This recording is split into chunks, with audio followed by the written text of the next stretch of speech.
বেশি কিছু বলবো না। এক কাইজার আর এক বাপি বলে দিচ্ছে, ঠিক কিনা?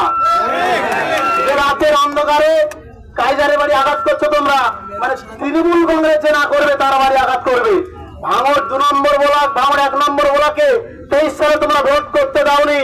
2 নম্বর ব্লকে হকবাক ছিল বলে তোমরা এখনো পঞ্চায়েত সমিতি যেতে পারছো। এবং বলতে চাই প্রত্যেকটা পঞ্চায়েত আমাদের ভাঙড় 2 নম্বর ব্লক, কলিয়ার 2 নম্বর অঞ্চল ছাড়া সব অঞ্চল আমাদের ছিল।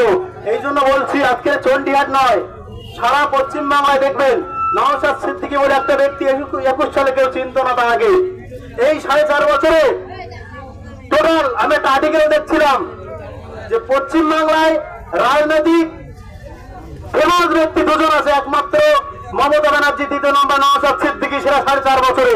এর মাথায় রাখতে হবে। এই জন্য বলছি বেশি মিছিল মিটিং করে আমাদের লাভ নেই। বাপি কি বলেছে যে আমাকে মেরে দিয়ে আইএসএফ এর নামে চাপাতো, যেমন রাজ্জাককে করেছে। সেই জন্য বলবো তোমার দলে যখন আইএসএফ যাবে তোমার লোক, আর যখন সে খারাপ কাজ করবে তখন আইএসএফ। আমরা বলতে চাই 26-এ খানপুকুর অঞ্চল 1 লাখ ভোটে নয়, ভাঙড় 2 নম্বর ব্লকে, ভাঙড় 1 নম্বর ব্লকে 1,09,000 ভোট পেয়েছিলেন 21 সালে। সেই ভোটটা 1,60,000 নিয়ে যেতে আমাদের পারবো কি পারবো না? আমাদের বিধায়ক নওশাদ সিদ্দিকী শুধু মুসলমানদের হয়ে কথা বলে না, বলে সেটা টুপিওয়ালার দল। শুনে রেখে দাও, যেখানে পিছিয়ে পড়া দলিত আদিবাসী সবার জন্য নওশাদ সিদ্দিকী ছুটে যাচ্ছে। এখানে রাস্তার আটকে বক্তব্য দেওয়ার মতো জায়গা নেই। আমাদের জেলা পরিষদ আছেন। আমি বলতে চাই তোমরা যত মারবে আইএসএফ তত মারবে, তোমরা যত মারবে আইএসএফ তত পশ্চিমবাংলায় ছড়াবে। সেই জন্য বলছি শেষ বক্তব্য, তোমরা নিজেরা মার খেয়ে মরছো সেটা দেখো আগে। আইএসএফ 26-এ ফের বিধানসভায়, এই বিধানসভা থেকে নওশাদ ভাইকে বিধানসভায় পাঠাবো। আমরা পাঠাতে পারবো তো? আমরা ইঞ্চি বুঝে নেবো। শান্তপুর অঞ্চলে একটা বুথে 800 বেশি ভোট পাচ্ছি আমরা। তোমাদের লজ্জা থাকলে আজকে তোমরা বড় বড় কথা বলতে না। আমরা বলছি 26-এ এই বিধানসভা থেকে আমরা নওশাদ ভাইকে ফের রাজ্যের মানুষের জন্য, ভাঙড়ের মানুষের জন্য 26-এ আমরা বিধানসভায় পাঠাবো ভাইজানকে। এবং লাস্ট কথা বলি, আজকে প্রশাসন থানার প্রশাসন আমাদের প্রচুর হেল্প করে, প্রচুর আমাদের আজকে মিছিলটা নিজেরা দায়িত্ব নিয়ে সামনে থেকে আমাদের মিছিলটা করিয়ে দিয়েছে। সেই তার বাড়িতে রাত অন্ধকারে বুকের পাটা যে থাকে তোমাদের, আমি বলছি মাইকের মাধ্যমে সামনাসামনি এসে মেরে দেখাও। রাত্রে কাপড়ের মতো মারা। আজকে আমরা প্রতিবাদ মিছিল করতাম না। থানার যারা অফিসার আছে তাদেরকে অসংখ্য ধন্যবাদ। এবং সাথে সাথে আমাদের প্রত্যেকটা কর্মী কোন পাতে না পাতা খায়, কেন ওদের কেউ নেই। প্রশাসন এবং কিছু প্রশাসন ওনাদেরকে গোলামি করছে, সব প্রশাসনকে বলবো না, কারণ প্রশাসন আমাদেরও ভালোবাসে। সেই জন্য বলছি কিছু প্রশাসন আর কিছু টাকা দিয়ে ওরা মানুষকে কিনতে চাচ্ছে, সেটা কিন্তু হবে না। ভাঙড়ের মানুষ 26-এ ইঞ্চিতে বুঝিয়ে দিয়ে গণতন্ত্রের প্রক্রিয়ায় 26-এ বিধানসভায় ভাইজানকে বানাবে। এই বলে বক্তব্য শেষ করছি। আশা করি সুন্দর কথা বলেছে। আমি একটি কথা বলি, আজকের এই সভা আমরা শেষ করব। প্রথমে আজকের সভায় আমাদের শান্তপুর অঞ্চলের বিভিন্ন বুথ থেকে আমাদের সংগ্রামী কর্মীরা এসছেন, সকলকে আমাদের কাজের পক্ষ থেকে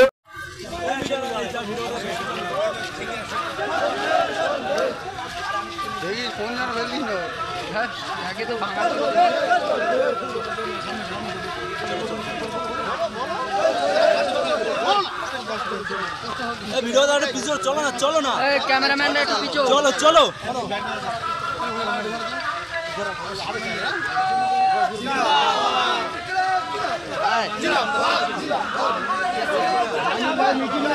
ফোন করো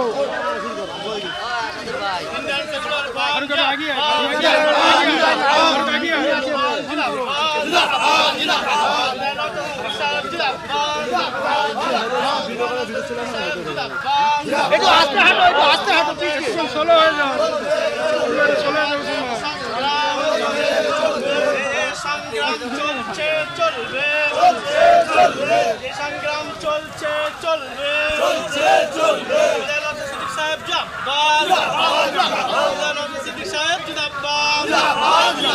আমাদের সংগ্রাম বিরুদ্ধে সংগ্রাম অন্যের বিরুদ্ধে সংগ্রাম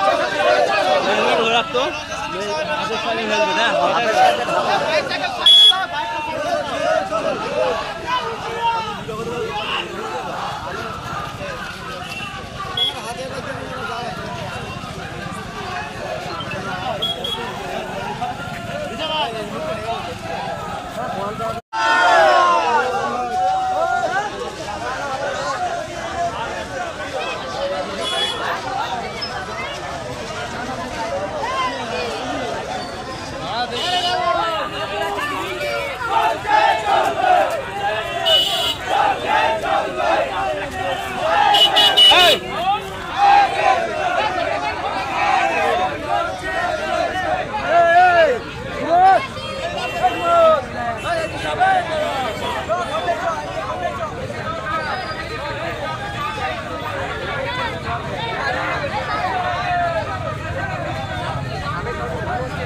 ট্রেনে চলো ভাই, ট্রেনে চলো ভাই।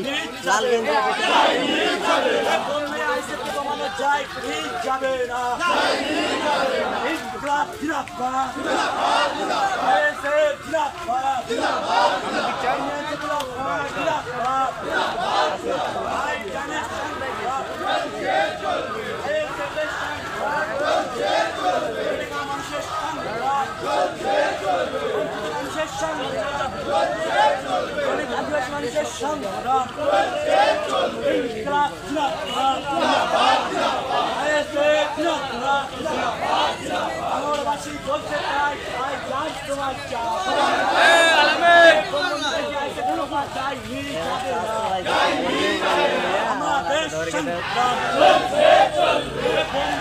আমাদেরকে রোখা যায়নি, যাবে না। সবাই বাড়ি বন্ধন হলো কেন? পুলিশ মন্ত্রীর জবাব দাও, পুলিশ তুমি জবাব দাও।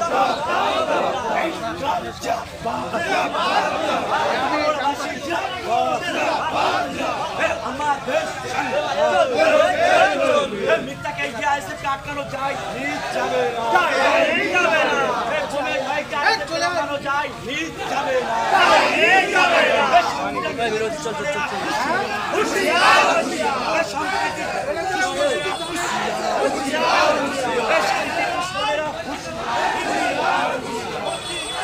আমরা দেশ সংগ্রাম চলছে, চলবে। বাংলাবাসী